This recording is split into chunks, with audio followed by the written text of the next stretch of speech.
Bienvenido a un nuevo vídeo para el canal. En este vídeo vamos a hablar sobre una de esas tendencias de las que todo el mundo habla y que parecen la causa de todos los males de la humanidad. Te hablo de los picos de glucosa. Vamos a ver qué son, si son verdaderamente negativos, cómo se pueden reducir, si acaso interesa reducirlos, cómo afectan a tu energía y mucho más. Vamos allá. Lo primero que hay que entender es qué es un pico de glucosa. Y es básicamente un aumento agudo de los niveles de glucosa en sangre que se dan generalmente tras una comida rica en carbohidratos. Naturalmente, siempre tenemos glucosa circulando en sangre, incluso aunque no comamos, porque hay algunas células que requieren de ella para funcionar. Por ejemplo, los glóbulos rojos. Los glóbulos rojos no tienen mitocondrias, por tanto, no pueden ni utilizar ácidos grasos ni cetonas para obtener energía. Y solo pueden quemar la glucosa mediante mecanismos anaerobios. Por ese motivo, el cuerpo tiene herramientas para generar glucosa constantemente, por ejemplo la gluconeogénesis, que es el proceso por el cual el hígado puede crear glucosa desde otros sustratos como el lactato, el glicerol y algunos aminoácidos. Se da siempre que los niveles de glucosa no están en rangos óptimos en individuos sanos. Es decir, aunque estés ayunando, siempre se van a mantener unos niveles mínimos de glucosa en sangre. Visto esto, un pico de glucosa ocurre cuando la glucosa en sangre aumenta de forma aguda, generalmente después de ingerir una comida alta en carbohidratos o en situaciones de estrés, aunque sobre esto hablaremos en otro vídeo. Entonces, el pico de glucosa ocurre tras la ingesta y durante el intervalo de tiempo que tarda tu cuerpo en gestionarlo, en introducirlo a las células que lo necesitan o almacenarlo en forma de glucógeno o grasa. Entendiendo esto, un pico de glucosa se verá más acentuado en situaciones en las que tus células no demanden energía o sus depósitos ya estén saturados. ¿Y por qué es un problema? Vamos a verlo. Como ya hemos visto, la glucosa cumple sus funciones en el organismo, y un organismo sano siempre mantiene unos niveles óptimos para mantener sus funciones. No obstante, el exceso de glucosa circulante en sangre que no se utiliza reacciona con otras moléculas dañándolas. Imagínatelo de esta forma. Cuando coges un tarro de miel y no tienes cuidado al servirla, la miel resbala por el tarro hasta la superficie en la que está apoyada. Coges el tarro, te manchas y se te queda la mano súper pegajosa y tienes que ir con cuidado de no tocar nada. Pues con el azúcar en sangre pasa algo parecido. Reacciona con proteínas, grasas, ADN y enzimas que luego quedan irreconocibles por sus receptores y pierden su funcionalidad. Es lo que se conoce como glicación. Además, los órganos que se encargan de eliminarlas naturalmente tampoco las reconocen y se quedan más tiempo en la sangre, deteriorándose hasta que las células protectoras del cuerpo las encuentran y las destruyen. Pero claro, eso es como cuando te haces una herida y el sistema inmune empieza a actuar. ¿Qué ocurre en la zona? Así es, inflamación. Pero estamos hablando de que esta situación ocurre en unos sistemas que abarcan todo el organismo. Por lo tanto, se produce un fenómeno conocido como inflamación sistémica de bajo grado. Y aunque su nombre pueda engañar, no es un problema menor, ya que no se percibe claramente y va deteriorando el metabolismo poco a poco y de forma crónica, alterando funciones sin que te des cuenta hasta que ocurre el desastre. Entonces, ¿son los picos de glucosa algo inherentemente malo? Pues no necesariamente, porque van a ocurrir seas quien seas.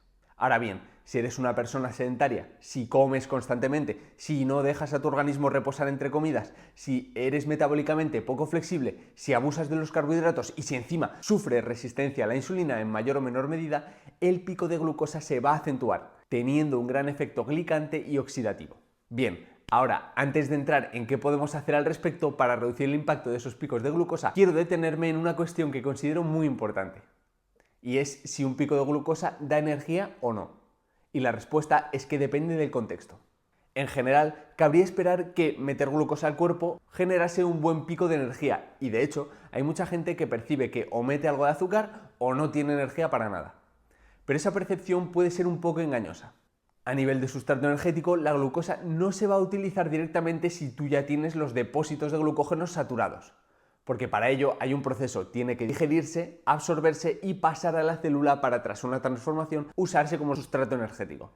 Entonces, si estás bien alimentado, como sustrato no te aporta nada de energía, y mucho menos si eres resistente a la insulina.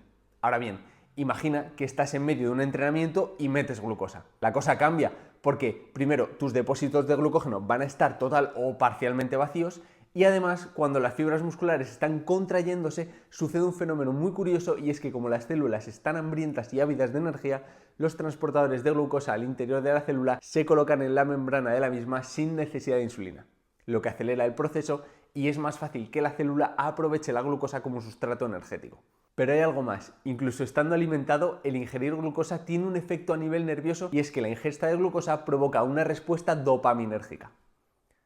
Es decir, libera dopamina, que es un neurotransmisor que promueve la actividad, inicia el movimiento y te da un chute de energía. Se podría decir que la glucosa tiene un efecto psicoactivo similar al de otras sustancias. Es decir, no es la glucosa, es tu cerebro diciendo actívate. Es más, solo un enjuague con agua y azúcar produce este efecto, pero la realidad es que esto no va a durar mucho tiempo. Se acaba y te puede dejar peor de lo que estabas. Y es que cuando el pico de glucosa se acaba, especialmente cuando estás poco sano metabólicamente, te va a venir un bajón de energía brutal. Así que mucho cuidado con eso de introducir el azúcar cuando te dé un bajón de energía. Si estás en una maratón, bien. Si estás en tu casa tirado viendo la tele, mal.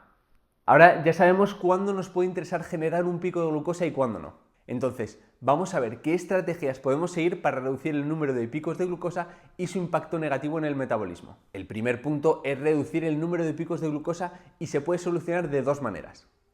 La primera, lógicamente, es reducir el número de ingestas diarias. Por ejemplo, no picar entre horas, lo cual es un punto a trabajar obligatoriamente si no lo cumples, o eliminando alguna comida que ya hagas. Por ejemplo, ¿alguna vez te has preguntado si realmente necesitas desayunar o si realmente necesitas merendar? Esto es una cuestión realmente individual, pero hay que planteársela. Y la segunda es eliminar los hidratos de carbono por completo de alguna de esas comidas. Por ejemplo, si vas a desayunar, en vez de tomar un bol de cereales con leche, tómate una tortilla de 3 huevos con queso curado. Para reducir la intensidad de los picos, puedes aumentar el consumo de fibra en las comidas que retrasa la digestión y absorción de la glucosa. Reorganizar la comida consumiendo los hidratos al final también tiene su impacto en ese mismo sentido. Tomar una cuchara de vinagre antes de una comida, aunque suena a remedio casero sin fundamento, la realidad es que su contenido en ácido acético inhibe parcialmente la digestión de los almidones, rebajando la intensidad del pico y aumenta indirectamente la sensibilidad a la insulina. Y por último, si quieres reducir el impacto negativo que tiene un pico de glucosa, entrena y muévete más. No hay nada como el ejercicio para mejorar la sensibilidad a la insulina. Gastar los almacenes de glucógeno, aumentar el gasto calórico y reducir el impacto e intensidad del pico de glucosa. Si puedes entrenar o al menos dar un paseo antes de comer y otro paseo justo después, estás previniendo la gran mayoría de enfermedades metabólicas y mejorando tu salud en general. Se podría decir que la mejor forma de mejorar tu metabolismo no es eliminar carbohidratos, es merecerlos. Resumiendo, los picos de glucosa no son el enemigo, son una consecuencia totalmente natural. El problema aparece cuando se vuelven constantes y altos en una persona que no se mueve, que come sin hambre y que no le da tiempo a su organismo a gestionar esa energía. Si quieres mejorar tu relación con la glucosa, no se trata de vivir con miedo a los carbohidratos, se trata de recuperar tu flexibilidad metabólica. Comer cuando hace falta, moverte más, entrenar tus músculos y dejar espacio entre comidas para que el cuerpo respire. Hasta aquí el vídeo, ahora cuéntame tú qué piensas en comentarios y nos vemos en el próximo.